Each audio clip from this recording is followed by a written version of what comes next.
اعوذ باللہ من الشیطان الرجیم بسم اللہ الرحمن الرحیم الحمد للہ رب العالمین والصلاة والسلام علی اشرف الانبیاء والمرسلین وآلہ الطیبین الطاہرین۔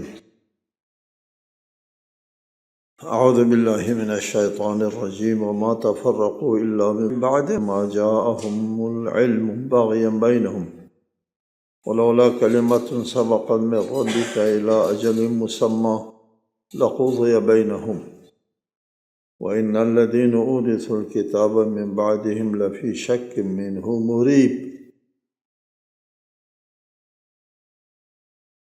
سورہ شعراء آیت 14۔ اور یہ لوگ اپنے پاس علم آنے کے بعد صرف آپس کی سرکشی کی وجہ سے تفریقے کا شکار ہوئے، اور اگر آپ کے پروردگار کی طرف سے ایک مقررہ وقت تک کے لیے بات طے نہ ہو چکی ہوتی تو ان کے درمیان فیصلہ ہو چکا ہوتا، اور جو لوگ ان کے بعد کتاب کے وارث ہوئے وہ اس کے بارے میں شبہ انگیز شک میں ہیں۔ پچھلی آیت کا ایک تتمہ رہتا ہے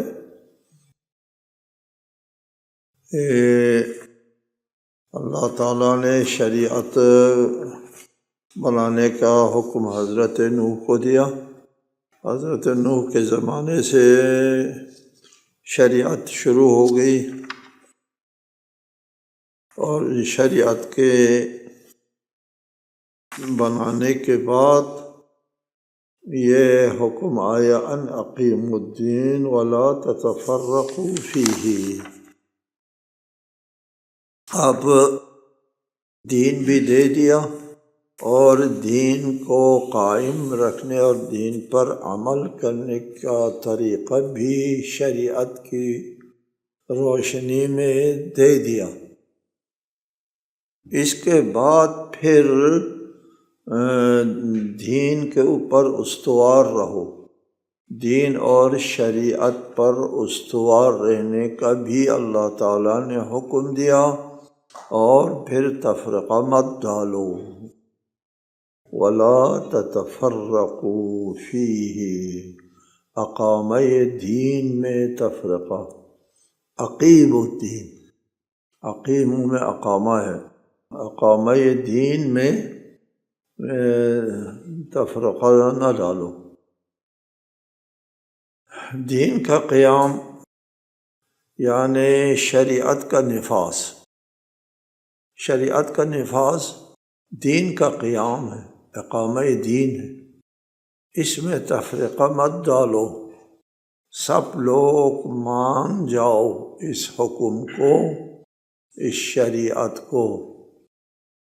شریعت چونکہ عملی میدان کا نام ہے، اور اس میں عملاً انسان کے مفادات کا ٹکراؤ آتا ہے، اور اس میں اختلاف کی گنجائش زیادہ ہے عقائد کے مقابلے میں۔ عملی میدان میں اختلاف زیادہ ہوتا ہے، اس لیے حکم دیا کہ جب دین پر عمل کرنے لگو، شریعت پر عمل کرنے لگو، تو اختلاف نہ کرو، کوئی مانے کوئی نہ مانے، کچھ حکم کو مانے کچھ حکم کو نہ مانے، اپنے مزاج طبیعت اور دنیاوی مفاد کے مطابق ہے اس کو مان لیتے ہیں، اور اس کے مطابق نہیں ہے نہیں مانتے۔ اور آج بھی یہی اختلاف، بنیادی اختلاف یہی ہے کہ یہ جو مسلکی اختلافات ہیں اور فرقہ وارانہ جو اختلافات ہیں وہ چندان مشکل نہیں ہے، اصل مشکل اصل شریعت میں اختلاف، کچھ پر عمل کرنا اور کچھ پر عمل نہ کرنا۔ یہ جو فرقہ اور مسلک کا جو اختلاف ہے دونوں میں عمل ہے، یہ عمل کرتے ہیں وہ بھی عمل کرتے ہیں بھی عمل کرتے ہیں، طریقۂ عمل میں اختلاف، اس کو یہاں اختلاف نہیں کہتے، اختلاف ہے اصل عمل کرنے اور نہ کرنے میں۔ جی وہ بھی ہمارے معاشرے میں موجود ہے، کچھ لوگ اس کو مانتے ہیں، کچھ لوگ شریعت کا جو اکثر حصہ ہے مسترد کر دیتے ہیں۔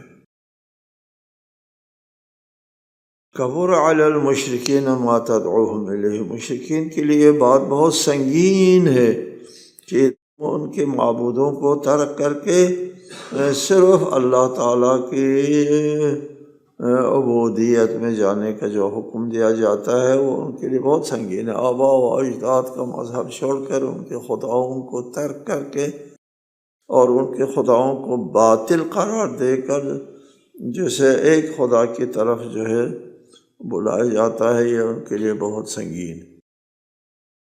وما تفرقوا الا من بعد ما جاءهم العلم بغیا بینہم، ادھر فرمایا ان اقیموا الدین ولا تتفرقوا، دین قائم کرو اور اس میں تفرقہ نہ ڈالو، کچھ پر عمل کرو کچھ پر عمل نہ کرو یہ کام، جیسا کہ ہوا بھی یہی ہے۔ وما تفرقوا الا من بعد ما جاءهم العلم، ان کو علم دے دیا گیا، شریعت دے دی گئی، احکام الہی ان کے لیے بیان کیا گیا، اور بیان کرنے کے بعد اختلاف کر دیا، کچھ نے مانا اور کچھ نے نہیں مانا، کچھ نے مسترد کر دیا کچھ نے قبول کیا۔ وما تفرقوا، شریعت دینے کے بعد، الا من بعد ما جاءهم العلم، علم آنے کے بعد، معلومات دینے کے بعد، احکام بیان کرنے کے بعد، شریعت کے نفاذ کے بعد، معاشرے میں جب نفاذ شریعت کا آتا ہے تو لوگ اختلاف کرتے ہیں، اختلاف در عمل، جی طریقے میں اختلاف یہاں نہیں ہے، اختلاف سرے سے عمل کرنے میں اختلاف کرتے ہیں۔ کچھ لوگوں نے اس کو ٹھکرا دیا، عمل نہیں کیا، کچھ لوگوں نے اس کو قبول کیا۔ کہ تفریقہ کیوں ہوا؟ فرمایا بغیا بینہم، یہ بغاوت ہے، احکام شریعت سے گستاخی ہے، ترک کر دیتے ہیں، نہیں قبول کرتے۔ ولولا کلمۃ سبقت، فرمایا کہ اگر اللہ تعالیٰ کا ایک اٹل فیصلہ نہ ہو چکا ہوتا، اٹل فیصلہ کیا ہے؟ کہ جرم سرزد ہوتے ہی عذاب نہیں آنا ہے، یہ فیصلہ اٹل ہے، جی اس پر نظر ثانی نہیں ہوگی۔ جیسے جرم سرزد ہوا ایسے فوراً عذاب آ گیا، تو اس کا مطلب یہ ہوتا ہے کہ دنیا میں معاملہ یک طرفہ ہو جائے گا، مجرم ہمیشہ تباہ ہوتا جائے گا اور عمل کرنے والے ہی زندہ رہیں گے، یک طرفہ ہو گیا، پھر آزمائش نہیں رہتی۔ یہ فیصلہ ہے اللہ تعالیٰ کا، اٹل فیصلہ ہے کہ مہلت دینا ہے، جرم سرزد ہوتے ہی عذاب نہیں آنا، جی یہ اگر فیصلہ نہ ہوا ہوتا تو احکام الہی کو مسرد کرنے والے لوگ جو ہے وہ تباہ ہو چکے ہوتے، جی ولولا کلمۃ سبقت من ربک الی اجل مسمی لقضی بینہم، ان کا خاتمہ ہو چکا ہوتا، جی ان سے وہ جرم سرزد ہو گیا ہے جس کی سزا جو ہے ان کے اوپر نازل ہونا ہے۔ وَإِنَّ الَّذِينَ أُورِثُوا الْكِتَابَ، لیکن اصل رسول کے جو اہل کتاب ہے یہ وارثین کتاب کہلاتے ہیں، کہ تورات و انجیل کے یہ لوگ وارث ہیں، یعنی اصولاً یہ لوگ وارث ہیں، عملاً تو تورات و انجیل ان کے پاس تو آیا ہی نہیں، تورات و انجیل میں تحریف ہو گئی، تغییر ہو گئی، اور اس کی شکل و صورت بدل کر کے رکھ دیا، اور وہ ان کا مذہب جو ہے، مذہب یہود و نصارہ جو ہے، وہ تورات انجیل کے وارث ہیں یہ لوگ، اور یہ تورات انجیل کے وارث لوگ جو ہے ان لوگوں نے بھی یہی کام کیا، کچھ پر عمل کیا کچھ کو مسترد کر دیا، جی جس طرح مشرکین نے مسترد کیا ہے اسی طرح یہ وارثین کتاب نے بھی مسترد کیا ہے، تمام احکام پر عمل نہیں کیا، پوری شریعت کو نافذ نہیں کیا، اپنے مفاد کے مطابق ہے نافذ کیا، اور جو مفاد کے مطابق نہیں ہے ان کو رد کر دیا، اہل کتاب نے بھی یہی کام کیا۔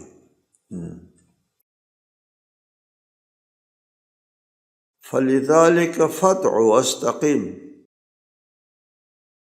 كَمَا أُمِرْتَ وَلَا تَتَّبِعْ أَهْوَاءَهُمْ وَقُلْ آمَنْتُ بِمَا أَنزَلَ اللَّهُ مِنْ كِتَابٍ وَأُمِرْتُ لِأَعْدِلَ بَيْنَكُمْ اللَّهُ رَبُّنَا وَرَبُّكُمْ لَنَا أَعْمَالُنَا وَلَكُمْ أَعْمَالُكُمْ لَا حُجَّةَ بَيْنَنَا وَبَيْنَكُمْ اللَّهُ يَجْمَعُ بَيْنَنَا وَإِلَيْهِ الْمَصِيرُ۔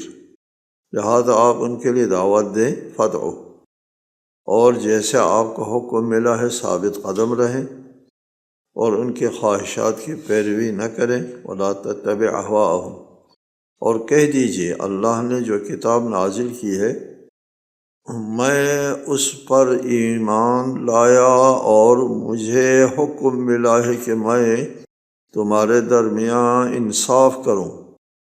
اللہ ہمارا رب اور تمہارا بھی رب ہے، ہمارے اعمال ہمارے لیے اور تمہارے اعمال تمہارے لیے، ہمارے اور تمہارے درمیان کوئی بحث نہیں۔ اللہ ہی ہمیں ایک جگہ جمع کرے گا اور بازگشت بھی اسی کی طرف ہے۔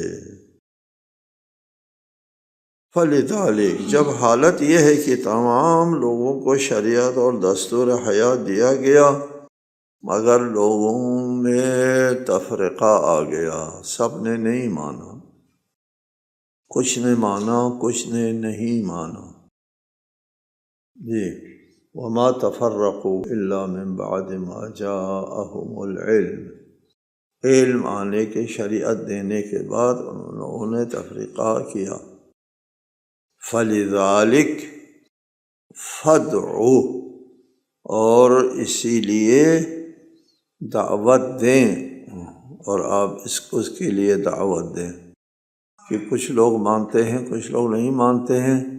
جو کچھ لوگ مانتے ہیں دعوت دیں آپ ان کے لیے، کما امرتا، جیسا آپ کو حکم ملا ہے، من عن، اسی طرح، بلا تصرف، رسالہ المآب اپنی طرف سے کوئی اس میں تغییر تبدیل پیدا نہیں کر سکتا۔ کما امرت، جیسا حکم ملا ہے ایسا ہی دعوت آگے۔ جی، اللہ کا رسول اللہ کی طرف سے امین ہوتا ہے، اور اللہ کی طرف سے جو بھی پیغام جیسا ملتا ہے ایسا ہی پہنچانا جو ہے وہ واجب ہے رسالہ المآب پر، اس میں کسی قسم کی تبدیلی تغییر نہیں کر سکتے۔ وَلَا تَتَّبِعْ أَهْوَاءَهُمْ، اور ان لوگوں کے خواہشات کی پیروی نہ کرو۔ احکام الہی لوگوں کی خواہشات کے مطابق ہمیشہ نہیں ہوتا، خواہشات کے مطابق نہیں ہوتا، اس لیے نہیں ہوتا کہ لوگوں کے خواہشات جو ہے وہ ان کے اپنے مفاد کے خلاف ہے۔ اللہ تعالیٰ ہمارے مفاد کے خلاف کوئی حکم جاری نہیں کرتا، لیکن ہمارے خواہشات ہمارے مفاد کے خلاف ہے۔ اس لیے حدیث میں ہے، اعدى عدوک نفسک التی بین جنبیک، سب سے بڑا دشمن تمہارے اپنے خواہشات جو تمہارے دو پہلوؤں کے درمیان ہے۔ اس خواہشات، اور ایک طرف خواہشات ہے اور ایک طرف آپ کے عقل اور ضمیر ہے، وجدان ہے، یہ دو چیزیں آپ کے پاس موجود ہیں۔ وَلَا تَتَّبِعْ أَهْوَاءَهُمْ، لوگوں کی خواہشات کی پیروی نہ کرو۔ ہمارے معاشروں میں بھی جو بھی فساد آتا ہے آج کل وہ یہاں سے آتا ہے، لوگوں کے خواہشات، لوگوں کی پسند اور لوگوں کی ترجیحات دیکھا جاتا ہے۔ جی، حکم خدا کا اعتنا نہیں کرتے، بلکہ حکم خدا بتا دیا جاتا ہے تو طعنے اور طنز دے کر اور القاب سے نواز کر رد کرتے ہیں۔ آپ کو پتہ ہے جی، وَلَا تَتَّبِعْ أَهْوَاءَهُمْ، اس اسلامی دعوت کی جان لوگوں کی خواہشات کو نظر انداز کرنا ہے۔ لوگوں کی خواہشات کو نظر انداز کیے بغیر آپ اسلام کی تبلیغ، شریعت کی تبلیغ اور اللہ کی رضا جوئی نہیں کر سکتے، ممکن نہیں ہے۔ چھوڑو لوگوں کو اور رکھیں اللہ تعالیٰ کو اپنے سامنے رکھیں۔ اللہ کے حکم کو سمجھنے میں کوتاہی نہ کریں، کہیں ایسا نہ ہو کہ آپ اللہ کی مرضی کے خلاف، اللہ کے حکم کے خلاف لوگوں کو اللہ کے حوالے سے بتا دیں۔ یہ بھی ایک خطرناک ہے۔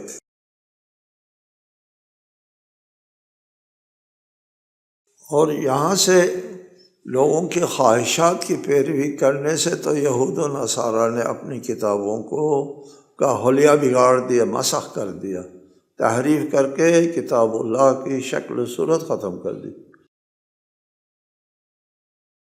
وَقُلْ آمَنْتُ بِمَا أَنزَلَ اللَّهُ، اور آپ یہ اعلان کریں کہ میرا ایمان ہے اس پر جو اللہ نے نازل کیا ہے میرے اوپر۔ رسول اللہ کے احکام کے تابع ہوتے ہیں، خود اپنی رائے سے کوئی اپنے موقف کا بیان نہیں کرتے، ذاتی موقف۔ رسول کا موقف خدائی موقف ہوتا ہے، اس لیے ہم ہر رسول کے لیے عصمت کا قائل ہیں، معصوم ہوتے ہیں رسول۔ ذرہ برابر حکم الہی سے ادھر ادھر جو ہے وہ انحراف نہیں کرتے، معصوم ہے۔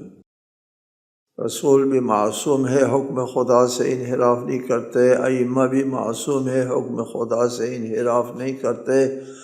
وَقُلْ آمَنْتُ بِمَا أَنزَلَ اللَّهُ وَأُمِرْتُ لِأَعْدِلَ بَيْنَكُمْ، مجھے یہ حکم دیا گیا ہے کہ میں تمہارے درمیان عدل قائم کروں۔ جو اس شریعت کا بنیادی ستون ہے عدل و انصاف۔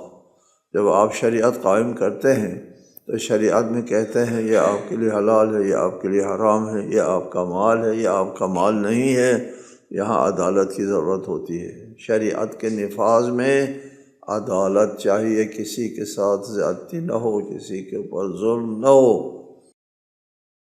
آپ احکام شریعت بیان کرتے ہیں لوگوں میں اور کہتے ہیں کہ یہ آپ کے لیے جائز ہے، جائز نہیں ہے، اس میں عدل اور انصاف ہونا چاہیے کہ کس بنیاد پر جائز ہے، کس بنیاد پر جائز نہیں ہے۔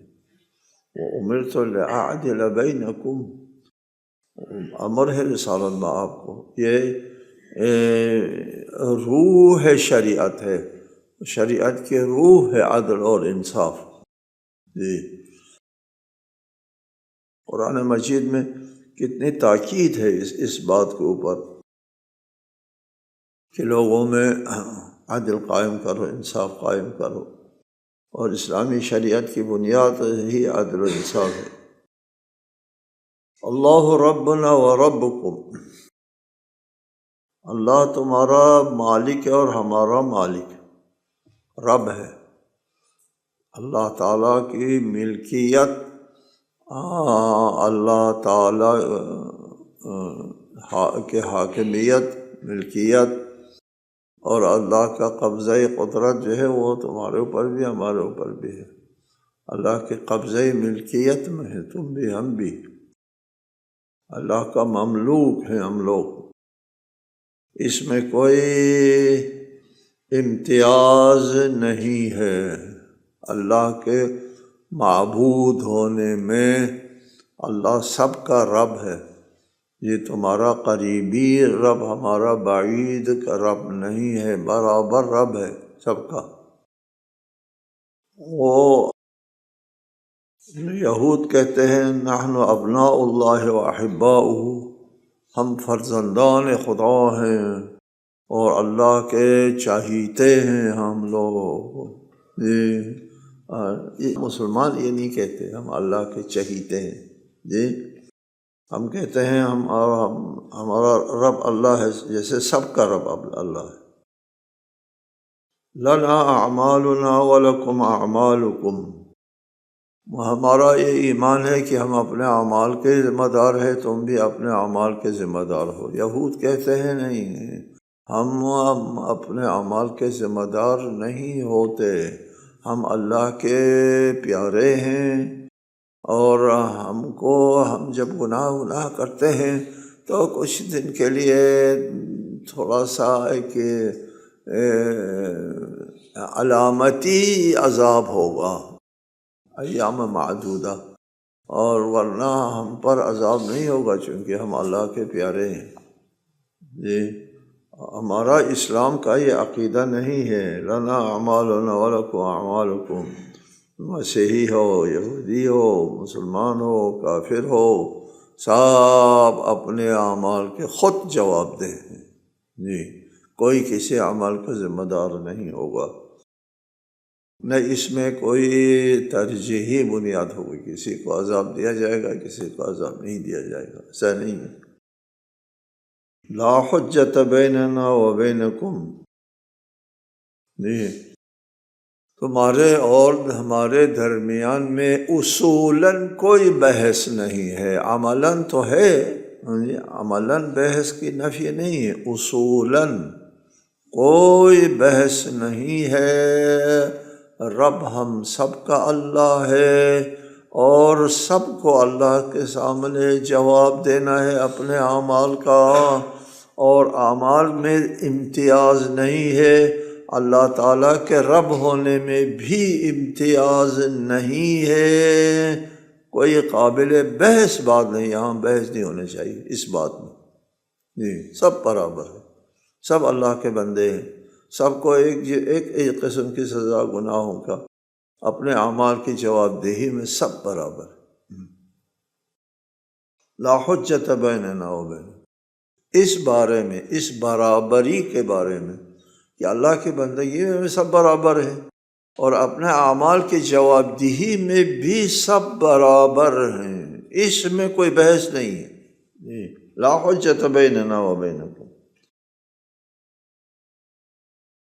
اللہ یجمع بیننا، اللہ ہم کو قیامت کے دن ایک جگہ جمع کریں گے، ایک محشر کے میدان میں، یہود بھی ہوں گے، نصارہ بھی ہوں گے، مسلمان بھی ہوں گے، تمام مشرکین بھی، تمام ادیان کے لوگ وہاں جمع ہوں گے، ہر ایک کو اپنا اپنا حساب دینا ہے،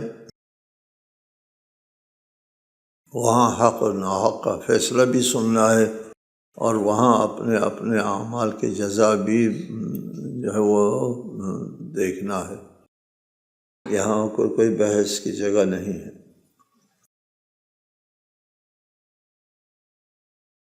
والذین یحاجون فی اللہ من بعد ما استجیب له حجتهم داحضۃ عند ربهم وعلیہم غضب ولہم عذاب شدید، اور جو لوگ اللہ کے بارے میں جھگڑتے ہیں بعد اس کے کہ اسے مان لیا گیا ہے، ان کے رب کے نزدیک ان کی دلیل باطل ہے، اور ان پر غضب ہے، اور ان کے لیے سخت ترین عذاب ہے۔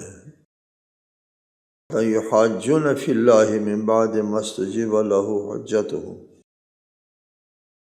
ان کی دعویٰ جو ہے وہ باطل ہونے کے بعد جو اللہ تعالیٰ کی وحدانیت، ربوبیت کے بارے میں کش بحثی کرتے ہیں، یحاجون، جھگڑے کرتے ہیں کہ اللہ رب ہے، اللہ رب نہیں ہے، اللہ کے ہاتھ میں ہماری زندگی، تدبیر حیات اللہ کے ہاتھ میں نہیں ہے، من بعد ما استجیب له حجتهم داحضۃ، جبکہ ان کے نزدیک ان کی دلیل باطل ہے، ان پر غضب ہے، وعلیہم غضب، لیکن من بعد ما استجیب له، لیکن اس دعوت کو اہل عاقل، اہل خیرات میں پذیرائی مل چکی ہو، فطرت سلیمہ نے اس کو قبول کیا ہو، اور اس کے بعد منکرین کی دلیل ناقابل قبول ہے کہ وہ علیہم غضب، ان کے دلیل بھی مردود ہے، ناقابل قبول ہے، اور ساتھ اللہ تعالیٰ کا غضب بھی ان پر ہے۔ وہ جو مشرکین ہیں وہ اللہ تعالیٰ کے مقابلے میں دیگر ارباب کو مانتے ہیں کہ یہ ہمارا رب ہے، ہماری حیات ہے، ہماری زندگی ان کے حوالے ہیں اور ہماری تدبیر حیات ان کے حوالے ہیں۔ ہم کو اللہ تعالیٰ سے ہٹ کر ان لوگوں نے زندگی دینا ہے، ہماری تدبیر حیات ان لوگوں کے ہاتھ میں ہے۔ یہ بات جو ہے وہ ایک مردود، ناقابل عمل، نامعقول نظریہ ہے جی۔ اس لیے مشرکین کے مذہب کو کسی مذہب کی بنیاد کے اوپر جو ہے نہیں رکھا گیا، اس کو مذہب کے طور پر قبول نہیں کیا جاتا۔ یہود نصارہ کا اصولاً ان کا مذہب صحیح ہے، اصولاً صحیح ہے کہ وہ اہل کتاب ہے، وہ ایک دین نصارہ اور دین یہود اپنے زمانے میں حق بجانب صحیح اور درست تسلیم کرتے ہیں۔ ان پر کتاب نازل ہوئی ہے، شریعت بھی نازل ہوئی ہے، لیکن بعد میں انہوں نے ان میں تحریف کی ہے۔ شرک کوئی دین نہیں ہے، کوئی مذہب نہیں ہے، کسی مذہب کی کوئی بنیاد ہوتی ہے، کوئی بنیاد نہیں ان کا۔ یہ خود بھی قائل نہیں ہے کسی بنیاد کا، وحی کے قائل نہیں ہے، نبوت کے قائل نہیں ہے۔ کہاں سے آیا ان کا اپنا مذہب؟ ان کی مذہب کی کوئی بنیاد نہیں ہے، اس لیے ان کا مذہب جو ہے داحضۃ مردود ہے۔ السلام علیکم ورحمۃ اللہ وبرکاتہ۔